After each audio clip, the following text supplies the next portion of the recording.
안녕하세요. 자, 이 시간에는 정말 그 아주 쉬운 거, 그러니까 너무 복잡한 내용이 아닌 아주 쉬운 건데 아주 쉬우면서도 매우 중요한 것을 좀 말씀을 드려보면, 이제 보조지표를 많이 사용하시는데, 이제 제가 이제 시간 나는 대로 이 보조지표를 사용하는 방법과 그 다음에 보조지표에 대한 좀 말씀을 좀 간간히 좀 드려보려고 합니다. 근데 보조지표를 잘못 사용하게 되면 오히려 매매가 더 많아져요. 그러니까 무슨 얘기냐면 매수할 수 있는 타점이 더 많아지는 거예요. 기준이 많다라고 해서 좋은 게 아닙니다. 기준이 10가지면 매매할 수 있는 방법과 횟수가 많아지는 거예요. 그게 좋은 게 아닙니다. 그 중에 확률 높은 뭐 보조지표를 쓰시던 뭐 어떤 방법을 하시던 확률 높은 그 매매 방법을 우리가 찾는 것이 가장 중요한 거지, 매매를 많이 한다고 해서 우리가 수익 나는 게 아닙니다. 우리가 이동평균선에 대해서 잘 알고 계시지 않습니까? 자, 이동평균선 딱 두 줄만 설정을 하겠습니다. 일단 코인은 주식과 다르게 뭐 몇 년, 수십 년 된 이러한 코인, 그러니까 기간이 그렇게 길지가 않아요. 그렇죠? 코인은 주식과 다르게 이제 이 중에서 이동평균선 중에서 우리가 120선 중기 장기로 봤을 때 120선과 200일선을 많이 봅니다. 저도 역시 그 기준을 갖고서는 봅니다. 하지만 매매 타점을 잡는 거는 아니에요.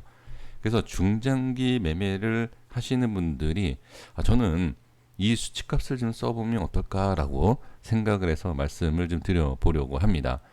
자, 이동평균선 135일선과 그 다음에 250이에요. 자, 135와 250은 뭐냐?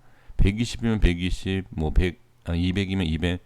이거 조금 수치상으로 봤을 때 좀 뭔가가 좀 안 맞는 것 같다 이렇게 생각할 수 있는데, 이거는 이제 제가 여러 이동평균선을 사용해 봤을 때 다 맞는 건 아니에요. 어떤 선이 잘 맞는 경우도 있고 어떤 선이 잘 안 맞는 경우가 있고 그렇습니다. 이거는 개별적인 부분이기 때문에 이게 정답이다라고 얘기할 수는 없는데, 기준을 잡을 때, 자, 지금 보시면 24시간이 거래가 되고 있는 코인이죠.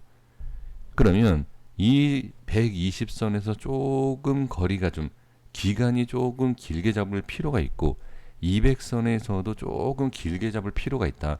주식에서는 120선, 200선, 코인에서도 마찬가지지만 제가 주식을 기준으로 잡아서 본다라고 했을 경우 코인은 조금 더 길게 보는 게 낫더라 라는 생각을 갖게 됐습니다.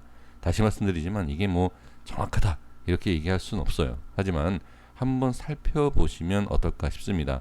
이더리움을 가지고선 보겠습니다.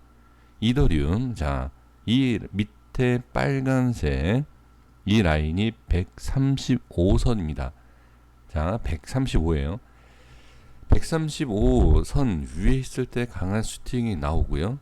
그리고 하락을 했을 때 지지되는 모습을 볼 수 있고, 그리고 이탈되니까 다음 자리인 250선, 자, 250선까지 내려오진 않았지만 이후에 뭐 220선이 있을 수도 있고 230선도 있을 수 있죠. 그렇죠? 근데 이제 이러한 구간의 이격 135와 250의 간격, 이 이격 사이에 대한 흐름을 볼 필요가 있다. 그리고 나서 지금은 터치를 안 했지만 만약에 상승하면서, 자, 135에 대한 이동평균선 터치 안 하고 빠질 경우에 250까지 다시 밀릴 수 있다. 이렇게 볼 필요가 있습니다. 그래서 자, 꼭 여기를 터치를 한다가 아니라 기준입니다. 다시 말씀드리지만 지금 빠지면 중장기로 봤을 때 1차적으로 135선이 터치가 될 수 있다라는 걸 그냥 보는 거고요. 그 다음에 빠졌을 때 장기로 봤을 때는 250선을 찍을 수 있다. 이 밑에까지 빠질 수 있겠구나. 이렇게 그냥 생각을 하시면서 대응을 하시면 좋다라는 겁니다. 어떤 기준이 없는 것보다는 기준 있는 게 낫다라는 거죠. 자, 그러면 클래식도 보시면 지금 이 135선을 이탈을 하고, 자, 반등이 나오는 모습. 그러니까 장기로 봤을 때는 아직까지는 많이 빠지는 그런 모양은 아니죠. 그러니까 장기로 봤을 때는 아직까지 뭐 하락에 대한 그런 이탈 이런 모습은 없습니다만 중기로 봤을 때는 일단 저점을 확인하고 들어 올리는 모습을 볼 수가 있고 135선을 이탈했을 때 저항 부분과 안착을 하니까 슈팅이 나오는 이러한 모습도 볼 수가 있습니다. 그러니까 간단하게 찾아보는 겁니다. 자, 마지막으로 비트코인을 하나 더 볼게요. 자, 비트코인 보겠습니다. 비트코인도 보시면 이렇게 135선에 대해서 이탈을 했을 경우 자, 저항이 생기고 빠져요. 그리고 이제 250선에 대해서 자, 이렇게 지지를 받다가 이탈을 하고 다시 저항과 횡보, 자, 여기 이렇게 박스를 보면 횡보죠. 이렇게 이런 횡보 구간이 있은 이후에 돌파를 안착 못하고 밀리니까 이 밑에서 이렇게 좀 밑에 하단 박스가 이렇게 그려지면서 상승이 나오지 못하는 모습을 볼 수 있죠. 그러면 250선을 어떻게 이용할까요? 250선 이렇게 돌겠죠. 이렇게 약간 이렇게 하락을 만들고 이렇게 가격이 올라가고 돌파를 했을 때 저항이 생길 것이냐 아니면 돌파를 해서 안착을 하고 다음 이평선까지 갈 수 있느냐 이걸 볼 수 있어요. 그리고 이 차트의 흐름을 보고 이동평균선의 가격과 이동평균선의 흐름을 봤을 때 이게 이렇게 꺾이면서 강한 슈팅이 나오지 못하면 시간이 좀 오래 걸릴 수 있겠구나 이렇게 좀 구분을 할 수 있다라는 거죠. 그러니까 많이 사용을 좀 해보셔야 되는데 사실 코인을 하시는 분들 같은 경우에는 이 장기 이평선에 대해서 사용 방법을 잘 모르십니다. 근데 주식 하시는 분들은 잘 아시죠. 그래서 주식을 하신 분과 안 하신 분이 분명히 좀 차이는 있어요.